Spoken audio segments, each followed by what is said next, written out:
The final election results for New York City's Democratic mayoral primary are officially in.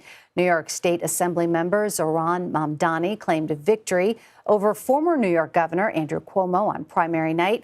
But because neither candidate won 50% of the vote, all of the ranked choice ballots had to be counted to declare a winner. Mamdani will now face independent incumbent mayor Eric Adams and Republican nominee Curtis Sliwa in November's general election. Cuomo remains on the ballot, but has not yet confirmed if he will actively campaign. CBS News Executive Director of Elections and Surveys, Anthony Salvanto, joins us now. Great to have you here. So what are these numbers telling us? Hey, Meg. So, look, what I think folks just saw was the initial preference that we knew last Tuesday. So here I'm going to show you what the Board of Elections announced today. And this is, like you said, the official count after the ranked choice voting, right? So Mamdani goes to 56%. Now, what we learned from this, we knew this is where it was headed, of course, right? We've known that for a week.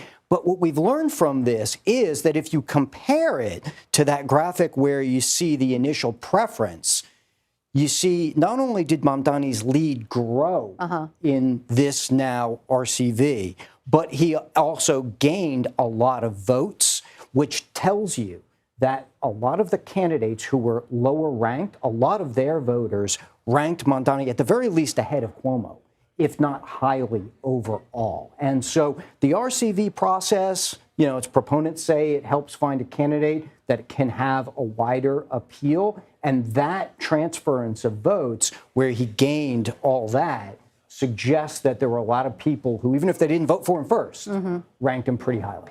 What larger impact could his primary victory have on other elections? Well, I think, look, this is going to be very closely watched in New York, right? Remember, New York City has more people than most states, right? So this is a big one. But what will happen, I think, going forward is let's see who else runs, if anybody else runs as an independent. That'll be an interesting dynamic. And I think this will be closely watched throughout the nation because there's a lot of folks who are wondering which direction the Democratic Party is going to head.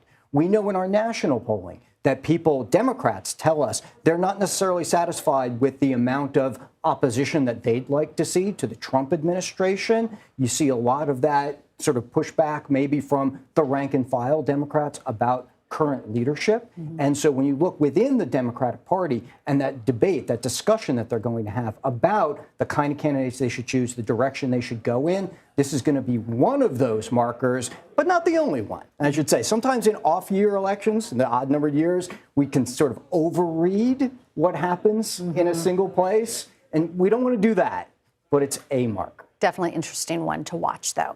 Anthony Salvanto, thank you so much.